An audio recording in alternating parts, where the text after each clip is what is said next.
these little get.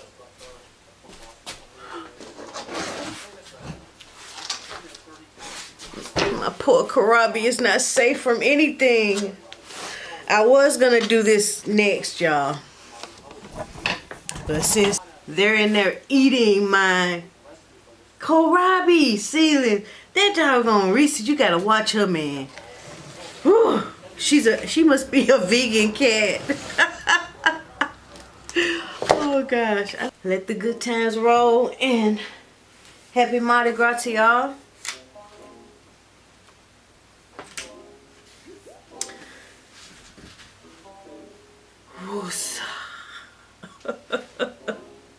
Can you see that? Yes. Okay, I was gonna start out planting my eggplants and some other things. I had them together, cucumbers. That's what it was. But also I need to do my squash. But I think I would do that on another day. I can't do everything today, but I do want to get the eggplants in the ground. I mean, the eggplant and the cucumber seeds, especially the cucumber seeds. Anyway, so let's get started with. Yeah, I got 7 eggs today. Egg update. I know you didn't ask. It's another milestone. I was getting 6 and now, I mean, they just, I don't know what this one was, but I don't think that was a kohlrabi. Look at my kohlrabi, y'all. Look at how thickly planted they were. Look, here they are. I'm not going to take all of them out. Well, what I'm going to do is fill this flat with them because I want lots of kohlrabi. I have ideas. If you haven't seen it yet, I'll put a link above of me tasting kohlrabi that I grew for the first time, because I've never seen kohlrabi in the stores where I am. You know, kohlrabi is just not that. It's not one of those mainstream things yet where you can get seedlings at this big box store. Not in my area. I don't know what it's like in some of y'all's areas. But I'm in zone 8B in Louisiana. Yeah, look at that. I know I was very heavy-handed. And that's putting it lightly. That's crazy. It's just what I could have done if I was thinking with my brain and not my, my heart. I could have controlled how many I planted this time, and then I could have come back and planted some more in a few weeks. That's what spoiled people do. Or people that's not controlled by the spring bug, where you just come out of hibernation and then you're growing at all costs, and to fuel that that crazy, to me, way of thinking, I decided to plant everything from seed. You see, so that gives me more insanity to work with, or more obsession. Is that what it is?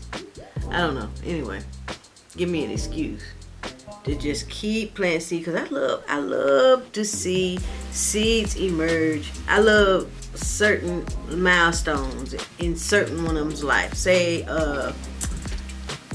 any seed.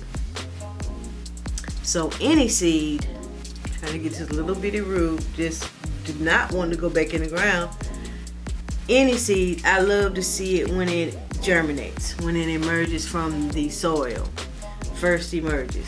Okay, another milestone is, I don't know, I guess when it's growing and it's right like this, you can see the true leaves. But then another milestone is like if it's a tomato or anything that bears fruit, when you see that first piece of fruit on it, that feeling. And then the forever wait, it seems, is when you see the fruit on there, especially like a tomato or something, or a pepper, and you like, why are you not growing this fast? I want to harvest now. Until you're drowning in it. So with these, what I want to do, I wonder if I can chop them up and freeze them. Like what? broccoli. You know, it's a brassica. Chop them up into little slaw-like strips or julienne them, and then freeze them. I wonder, anybody out there ever froze any kohlrabi? Thinking about pickling some. Has anybody ever pickled the kohlrabi stems, the fat stem, the bulb? That sounds like that would be good. Look, I did like a quick pickle of some, you see Smokey out there. That's Tango. He doesn't usually whine like that. Who is that? Black Gumbo, Steve. What's his name, Steve? He's a gardener on YouTube, and he made some with some red. Sorry, y'all. I'm trying to think and plant.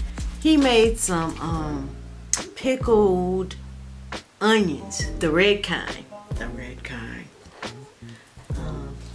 Oh man. Well, it's got to be mopped in here anyway. Look at this. Anyway, he made some of those, and I said, "Dad," and then he was talking about what you could put it on. You can put it on tacos, and I love tacos. I love Mexican food. So I did some, and I was in love. I think I'm growing some red onions now. That's gonna be great. But anyway, I was thinking some of these pickled like that. Look at this. This is my, did I say what it was? It's early purple Vienna. Kind of hard to, when you sow them this heavy, to target like one or two, especially if they're in the middle of the stack. But see, if you get them, if you're planting in clumps like I did, or planting heavily, you don't have to plant as heavily as me. That was crazy. That was not a smart thing to do, put it that way. So, yeah, you get the bigger ones, plant them up. It'll be almost like succession planting. Like in 2 weeks after you do this, you can move then again if you want to. Let's see if that'll work. That just sounds like it might work. So we'll see. Stay tuned. I don't think I sifted this soil. Look at this. I left spots. I didn't do that intentionally. That's the way I am. I'm all over the place sometimes when I'm gardening. I go into a place, a happy place. And sometimes it's not organized, that happy place, but it gets done. The job gets done. So you don't have to do them like me. Hopefully you would do better than I do. That's why, I'm look, y'all ought to know me by now. I am pretty straightforward and honest about brutally sometimes. Like, sometimes I do some stuff that don't make sense. Or somebody will say, they get, what they would have done. And I'm like, you know what? That makes more sense. What can you say? That's the truth. But I learn from others too. Sometimes I go off on my own way. But I'm learning as I do it. And sometimes when things get hard, and I made it hard for myself, I can remember next time. Hopefully, God willing, I will remember not to do it again. This right here. But it's so exciting to see them all just pop up. Just like every day several more that have emerged from the soil. It's just fun to watch. And also when you plant them this heavily, you really ain't trying to be as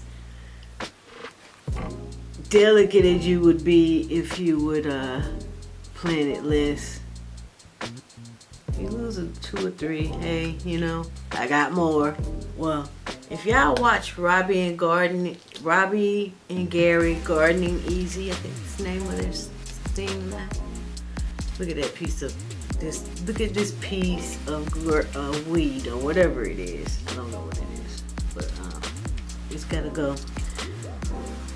She does a lot of things, new things. She makes her garden function. It's functional. I mean, is that the word for it? It might not look like my mama wants her garden to look, but she's getting food, a lot of it. And the systems that she put in, she composts in place. You know, I got me a compost bin. You know, I've had it for a while, and I never really used it. I did put some stuff in it, and when I did move it and looked in it, there was look at this big one. Look at that. There was compost in there. Anyway, so I started back using it recently because I know these kind of plants here, these brassicas, they are heavy feeders, and I love brassicas. I'm gonna plant a lot of them, so I have to think about future garden. You know, future garden needs more nitrogen, because these things, nitrogen leaches out easier and quicker, and these plants love nitrogen. So I want to give them a balanced fertilizer, organically made, you know, something that, a system that can sustain itself. Yeah, a system that can sustain itself. I won't have to keep going and getting, I might have to get some soil, but I won't have to be getting nearly as much soil to start things or to top off my beds. That's what I want eventually.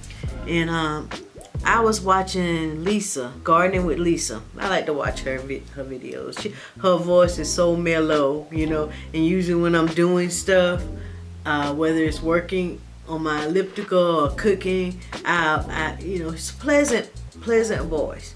And of course I learned stuff from her. But she was saying that your garden at first might be the most expensive thing. Anytime you add, there's an expense. But when you don't have anything and you're starting from scratch, it's gonna let me talk to you straight. It's gonna cost you more. And then a lot of things that you grow in or use in your garden, you may settle for something that's less expensive. Well, as you go and your garden will grow, you evolve. You know, you learn. Hopefully, you're immersing yourself in learning more about growing something. So when you learn things and stuff like that, you evolve and you think differently. You know, sometimes it might take a few steps to get to that promised land. But then other people, it might take 1 step or 2 steps according to your means. So I'm trying to make more sustainable moves, something that's gonna last for years. You know, I don't want to keep like using cattle panel or using, what is that, that fencing wire. If I want to make some arches, I've been thinking about that, y'all. Been thinking about that. I see it in other people's garden. Then I've seen people that take the time to video how easy it can be to do. You know, I'm very appreciative of YouTube and YouTubers. Yeah, because I've done, if it has me stepping out of my comfort zone a lot of times and trying things, new things that now I want even better. You know, like that quick tent, my greenhouse. I want something better. I want it placed better. I want, you know, well, a better foundation for it. Because for one, I don't want to spend money every year on a cheap cover and you don't know if it's gonna dry rot or leak, or the zippers be the first thing that break on them suckers and you're not even holding the zipper hard or bending it, whatever. Anyway, y'all, let me let you go. I don't want to hold you hostage. Well, I've already held you hostage for a few minutes. I'm sorry. I try to keep my videos short, but sometimes I do get on my rants. I'm human. Alright, so I hope you enjoyed me doing this transplanting of my seedlings from this very, very tightly sewn section and trying to make some of them, you know, have a chance to develop at a great pace. Oh, I hope so. Boy. You want me to sing to you, baby? I'll sing to you. No, I'm just playing. Until next time, remember to go grow something and love you. Bye-bye. My name came up a lot, it sounds more when I